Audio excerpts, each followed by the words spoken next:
नानवडेकरांच्या नेटच नेटक्या नातीला निळी नक्षीदार नऊवारी नेसवली. पेरूच्या पानातून पडलेल्या पोपटी पंखाच्या पोपटाच्या पिल्लाला पोपलू पाचापूरकरने पटकन पितळी पिंपातले पाणी पळीने पाजले. फाजील फुलवाने फळीवरचा फुटका फुकटचा फोन फाल्गुनला फसवून फडताळात फेकला. बाजूच्या बोळातल्या बडबड्या बबलूच्या बैठ्या बंगल्यामागच्या बगीचात बेधडक विनूने बिनधास्तपणे बकळी शेजारच्या बाकाला बकरीला बांधून बघितले. भित्र्या भागूबाईने भुणभुण्या भानूच्या भुकेल्या भाचीला भेंडीची भाजी भरीत भाकरी भराभरा भरवली. मधूच्या माझघरातील मोदक पात्रातील मोदक मनीमाऊने मजेत मधल्या मध्ये मटामटा मटकावले. यमुना काठच्या यमीने यवलाईंकडे यवतेश्वरहून यवतमाळला येण्याचे योजिले.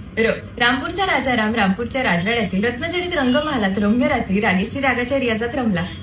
लेल्यांची ललिता लांबण दिव्यावरचा लुकलुकता लोलक लांबून लब्बाड लालूच्या लिफाफ्यात लपवू लागली. वैद्यांच्या विद्याने वैद्यांच्या विनूच्या वाढत्या वाढदिवसाला वाटोळ्या वाटीतून बिकटची वाटली डाळ वाटली. शहाण्या शहामृगाने शहारत शहारत शिडीखालची शेकोटी